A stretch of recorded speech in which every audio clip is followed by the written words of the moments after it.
For reasons that utterly escape everyone involved, you're listening to a bipolar, a schizophrenic, and a podcast. Here are your hosts, Gabe Howard and Michelle Hammer.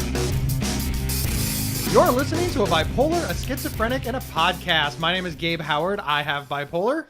Hi, I'm Michelle. I'm schizophrenic. And today we are going to talk about sex. Sex. I don't know what it is, Gabe. What is that? Is this sex ed? I think that it's funny that you're already uncomfortable. The great Michelle Hammer is not uncomfortable about anything until two things happen. A microphone flips on and you think that your mom might be listening. When I learned sex ed in 5th grade, that video showed me where I was going to grow hair. Oh my God. You have left me speechless. Yeah. We're going to talk a lot about specifically hypersexuality because it's one of those things that a lot of people with bipolar disorder and schizophrenia, it happens. It's a part of mania. It's a part of delusional thinking. It's something that feels good and then gets twisted, which is mental illness's specialty. I hope you don't start twisting when you have sex, Gabe. I hope nothing gets twisted when you start having sex. I don't want anything twisting on you. Listen, the way that I have sex is my personal business. Fine, you twist it up, when it hangs low, tie it in a knot, tie it in a bow, hang it over your shoulder. I wish people could see how uncomfortable Michelle is. She is as red as my hair right now. Before we talk about hypersexuality too much, we should define it using real words. Okay. Hypersexuality is defined as a dysfunctional preoccupation with sexual fantasy, often in combination with the obsessive pursuit of casual or non-intimate sex, pornography, compulsive masturbation, romantic intensity, and objectified partner sex for a period of at least 6 months. Even its definition doesn't sound sexy, yet people think that it does sound sexy because people think that hypersexuality just simply means lots of sex. And it just doesn't. It doesn't. It doesn't. We should also cover what hypersexuality is not. It's not looking at porn. That doesn't make you hypersexual. It's not engaging in fetishes or being aroused by things that maybe you consider to be atypical. It's not homosexuality. It's not being bisexual. That's not hypersexuality. That's not sexual addiction. That's none of the things that we're talking about. Hypersexuality is when you use sex to really regulate your emotions and your feelings. If you have a bad day, you have to have sex. And that's not normal. Most people don't consistently utilize sexual arousal as a means of feeling better when having a bad day. Healthy people reach out to friends and their family members for support when they're upset. If you get upset and the first thing you want is sex, if you have a bad day and the first thing that you want is sex, if you have a good day and the first thing that you want is sex, if all of your high or low emotions, your extreme emotions are driving you to have sex, that's what hypersexuality is. We're gonna go off on the biggest tangent this show has ever had, and we're just gonna forget that we're mentally ill. Oh God. What is it about sex that makes our society just...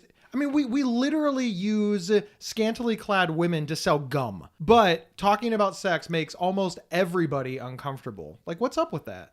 I don't really know what's up with that. It's something you're not supposed to talk about sex, but we all know. What was it? What was that? Salt and Pepper? Let's talk about sex, baby. Let's talk about you and me. I mean, obviously it's been a problem for a long time if a song had to talk about it. That's fair. And that song is like really, like, you've dated me. Like, I was in high school when that song came out. I was like in elementary school or younger or a fetus. I don't even know. I'm picturing like a 9-year-old Michelle Hammer singing Salt and Pepper. I don't think I was probably allowed to listen to that song when it came out. When have you ever only done what you're allowed to do? I know. Sneaking, watching 90210. Yeah.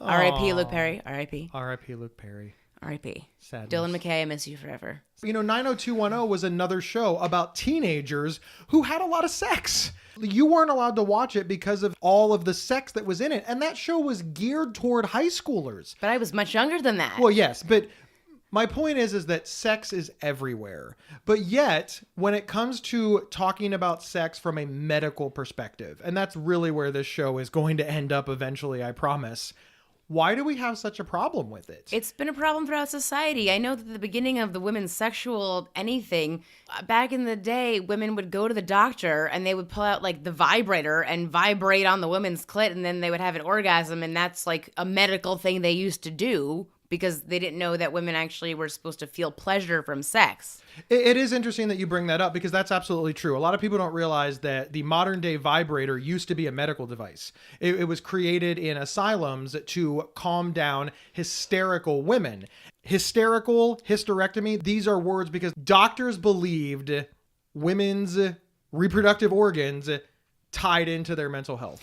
The sex study was started by Kinsey, and he started a whole foundation where they polled a whole bunch of people anonymously about their sexual proclivities, the things that they liked, the things that they didn't like. Kinsey learned so much about sexuality that people just did not understand in the 50s. Like what? Like that people like to have sex, or that women could orgasm, or, and this was big, that women masturbated. There was this misunderstanding that women did not like, enjoy, or want sex, that it was a chore for them. It was a marital obligation. Oh, like it was literally a marital duty. The lie back and think of England? Yeah, we believed as a society that this was true. And then we found out through a lot of, thank God for science, that it turns out that women like sex. But a lot of women... Yeah, good thing for you, Gabe. Thank God, Hey. Gabe. What would you do if women didn't like sex? Well, but see, that's the thing though.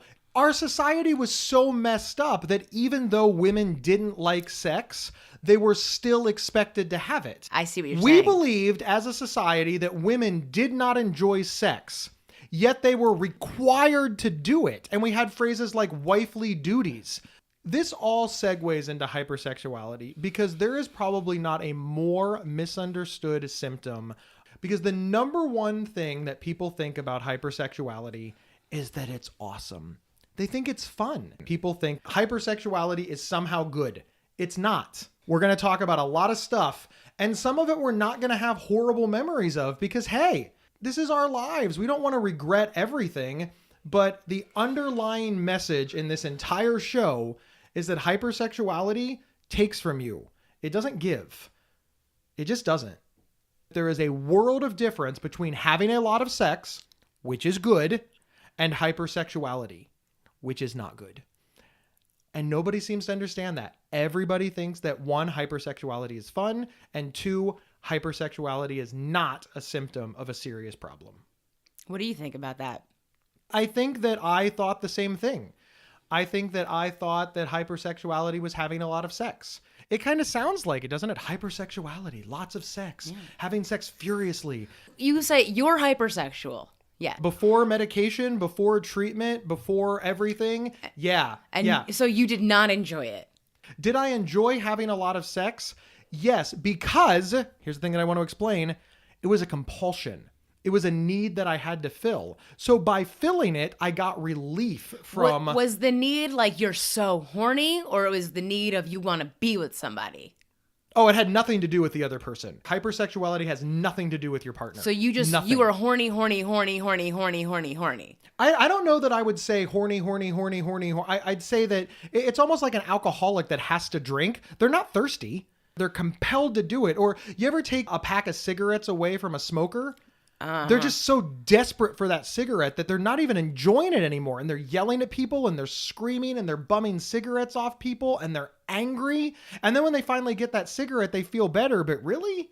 Like, does that look like a person who's enjoying it, or are they just compelled? It's a compulsion. Michelle, you have also been hypersexual. Was it something that you enjoyed, or was it something that was required? It was almost like a fun game. A fun game? A fun game, yeah. Really? So in your mind, hypersexuality and Monopoly are like equivalents. Yeah. Were you the hat?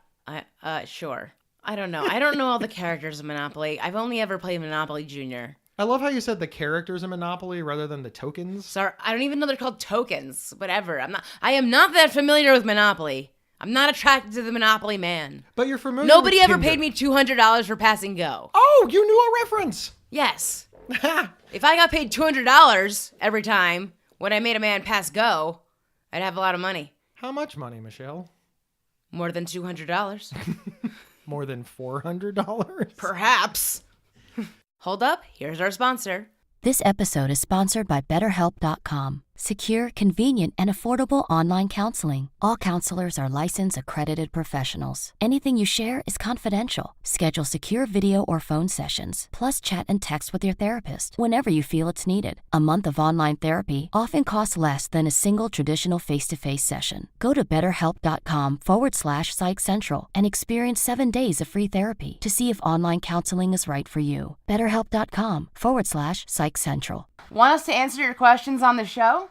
Head over to psychcentral.com/BSP questions and fill out the form. We're back talking hypersexuality. We experienced hypersexuality in very different ways because male and female, but we also experienced hypersexuality different because generationally we're over a decade apart. During my biggest hypersexual times, there wasn't Tinder, there wasn't the internet, there wasn't online dating services. I had to go out to bars and find people. How was it different for you? Because you just hopped on Tinder and people came to your house.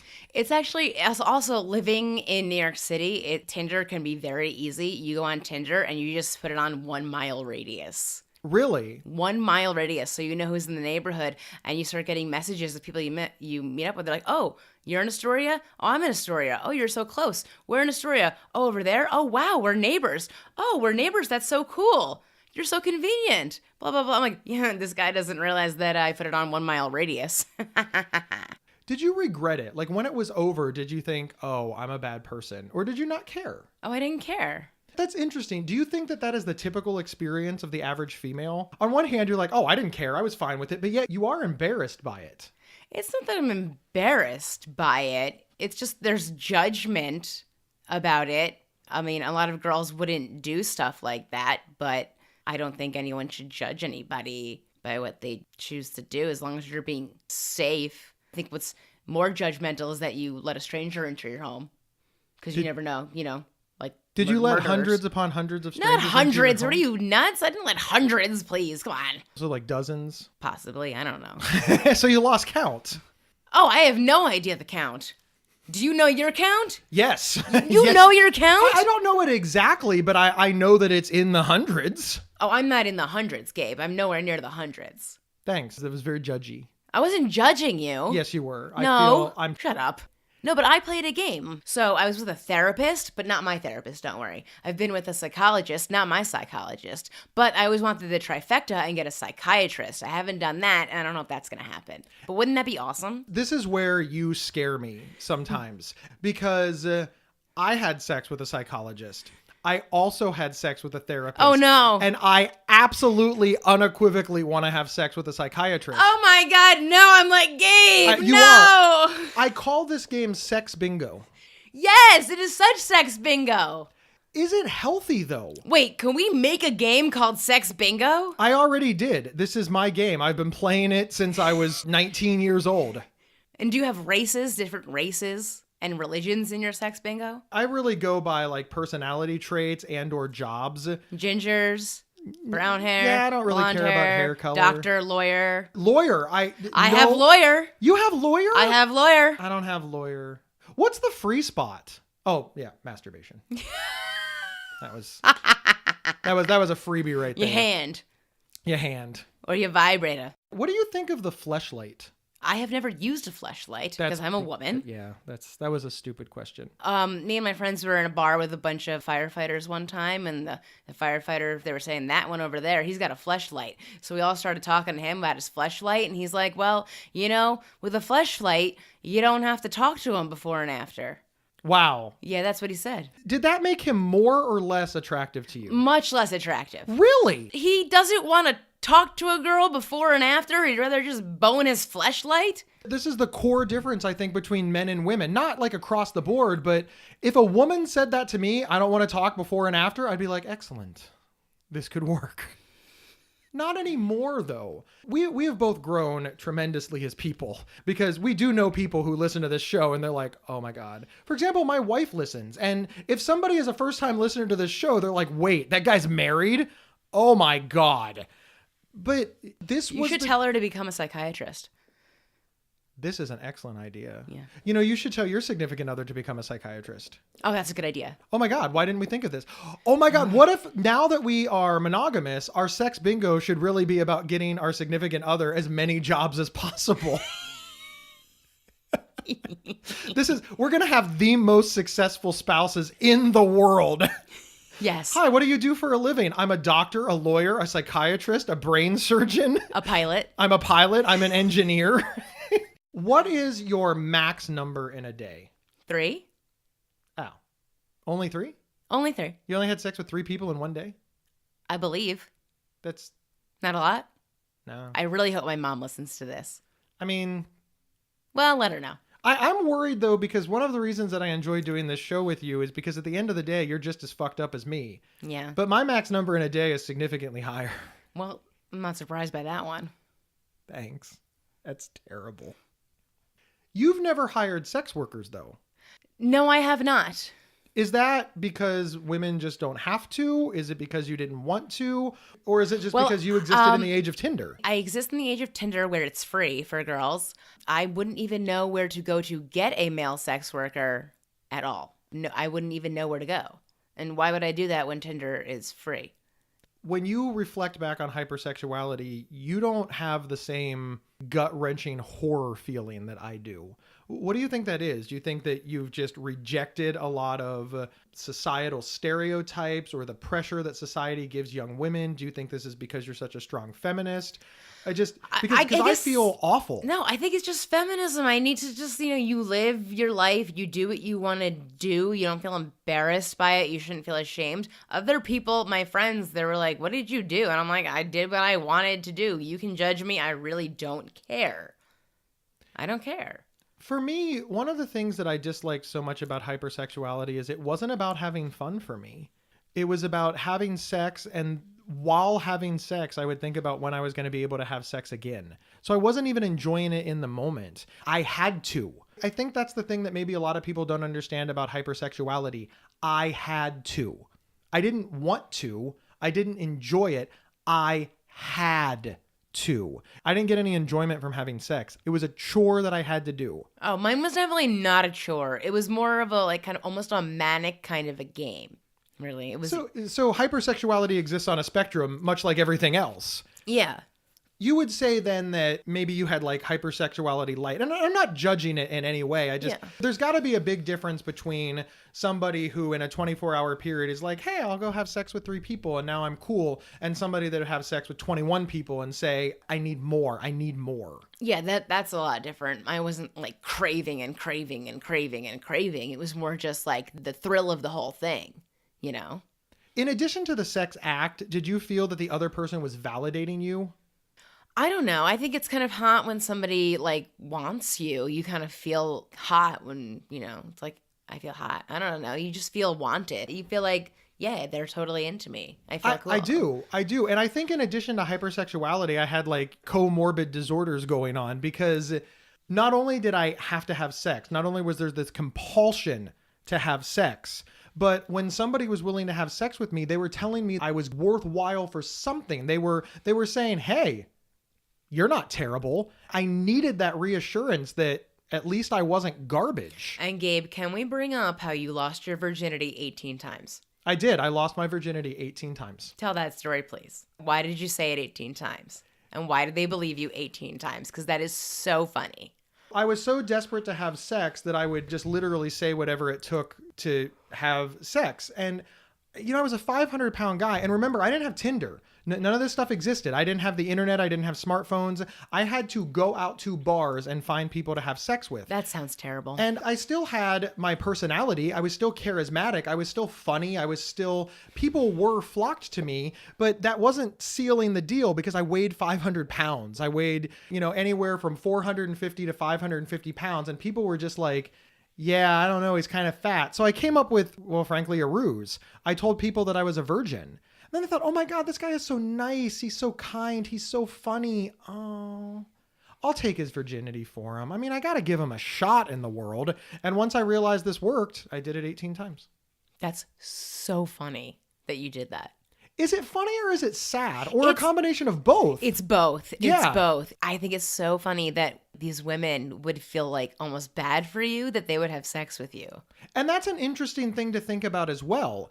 Women we don't think of them as in control of their own sexuality, but they were, and they thought to themselves, hey, you know, I don't want to date this guy. I'm not even attracted to him, but you know, he's a good guy and I want to give him a favor. We don't think about that way with men. You know, men, they have sex with people that they don't want to date, that they're not attracted to, etc., all the time because of convenience or desire or whatever. And people are like, oh, that's perfectly normal. You know, we have these phrases like, men will stick it in anything, but women are discerning. They're picky. And the reality is this has not been my experience. I can tell you with having sex with hundreds of people, women are not picky. They are no pickier. Some women are of course, picky. and some men are too. But Yes. I'm telling you, men and women think about sex much more alike, again, in my experience, than people think. Have you ever had sex in public? Like with an audience watching? No, not with an audience, but like maybe like in the woods or by a lake, just outdoors. I don't think that I've ever had sex outdoors, like outside, but I've had sex in pretty much every bar bathroom in Ohio. Ew, a bathroom. That's disgusting. Well, but what are you going to do? You meet somebody, where are you going to go? I've never had sex in a bathroom. That is Never. surprising. Never. Really? Really. I feel bad that I'm thinking you're lying. No, I'm really not lying. I've never had sex in a bathroom. See, but again, you were meeting people like online, so you could meet at like apartments or That's true. hotels, It was never in a bar. etc. I didn't. Yeah. I see what you're saying. Yeah. You know, yeah. you gotta play this scenario. Yeah. So you're horny. Mm-hmm. You're out on the prowl. The local band is playing. Boom, boom, boom, boom. It's 1 a.m. and you're into the person, and you're horny right now. That's why you're there. And they're horny right now. That's why they're there. And they're like, hey. I mean, I've done some, dance floor makeout. That's Well, what our but friends. Me and my friends in the city, we used to call it DFMO. DFMO, dance floor makeout. So I did that, except change dance floor makeout to bathroom fuck session. Listen, on one hand, I'm not completely horrified by my past, but I want to make it clear these memories are largely showing how out of control I was and how desperate I was. And I am very lucky. I did practice safe sex. I always had condoms. I never had sex without protection. I was very extraordinarily careful. But I know a lot of people that were very extraordinarily careful that still acquired a sexually transmitted disease, or even worse, a baby. Calling babies bad? I'm not calling babies bad, but I'm saying that somebody that is so desperate and so out of control that they would have sex with a stranger in a bar at 1 a.m. and then those two have a baby. Yeah, they shouldn't be having a baby. Yeah, what are the odds of good parenting there? Yeah, I see what you're saying there. And again, I was an untreated bipolar, hypersexual, desperate, and having sex with strangers in a bar. Does that sound like father material to you? Like when we think of our dads, is that what we're thinking about? Yeah. We're thinking about like stable, job, loving, caring. You know what's funny about the whole thing is that my mom and my dad have been together since they were 14. My mom said she's only ever been with my dad. And then I look at myself and I'm like, we are not the same person at all. When I was first diagnosed at 18 with bipolar, I guess my mom looked up the symptoms and hypersexuality being a symptom of bipolar. I remember being on the phone with my mom and she was like, okay, Michelle, don't be too promiscuous. Don't be too over-sexual because I know that's a symptom of bipolar, okay? Don't be too promiscuous. And I was like, don't worry, Mom, I'm not. That's like what she said. She says, oh, you're bipolar? Don't be too promiscuous, Michelle. That was like her number one thing. Nothing else about the symptoms, nothing else, but don't be too promiscuous. It shows you our misunderstanding of sex, sexuality, and how we relate to it in the world. There are so many people that still believe that sex is only for marriage, and there are many people who believe that sex should not be enjoyable. That is just so sad, because that's the number one thing that I hate about hypersexuality. It made sex not enjoyable. I don't know what the wrap up for this is, because we've talked about making sex a game. We talked about, having sex with strangers in bars. We have good memories of it. We have bad memories of it. We have different feelings of it based on our ages and our genders. I have one question for you. That therapist and psychologist, do they know you were bipolar? Yes. Because the therapist and psychologist I boned did not know I was schizophrenic. Well, they knew. Were you wearing your schizophrenic NYC shirt? No, I was not. No. One was before Schizophrenic NYC existed. One was after. And then after that, he found me on Facebook or Instagram. And he was like, okay. He's like, and then he kind of said, he said that he thought he might have known, but he wasn't really sure because he was like, at one point I was talking to myself and he goes, I don't know who you're talking to, but I'm over here. And I was like, oh, well, sorry about that one. And let's be very, very clear. I feel the need to put up like a giant disclaimer. Gabe Howard and Michelle Hammer never, ever had sex with their own medical providers. They've always been perfectly appropriate. That said, it does happen, so don't. It would be wholly irresponsible of any practitioner to have sex with a patient. Yeah. And if you're the patient, report it immediately. Yeah. That should not happen. Don't do that. Don't do that. It's That's the kind not of a thing good that'll set you idea. back. Yeah, that's a bad idea. Don't do that. Yeah, don't do that. Don't do that. And we are talking about people who held that job, but they certainly were not we were not their patients. Yes, I was not their patients. Not their patients. But if I can find a psychiatrist. Thank you, everybody, for tuning in to this episode of A Bipolar, a Schizophrenic, and a Podcast. We hope that you learned some small thing about hypersexuality. And if there's anything that you can relate to, if there's any message that we want to send, it's that you are not alone. Michelle and I went through it. We got help. We're thankful that we don't have to go through it again. And we are now monogamous and enjoying sex. Not with each other. We will see everybody next week. Let's talk about sex, baby. Let's talk about you and me. Let's talk about all the good things and the bad things that may be. Let's talk about sex. Let's talk about sex. You've been listening to A Bipolar, a Schizophrenic, and a Podcast. If you love this episode, don't keep it to yourself. Head over to iTunes or your preferred podcast app to subscribe, rate, and review. To work with Gabe, go to GabeHoward.com. To work with Michelle, go to schizophrenic.nyc. For free mental health resources and online support groups, head over to psychcentral.com. The show's official website is psychcentral.com/BSP. You can email us at show@psychcentral.com. Thank you for listening, and share widely.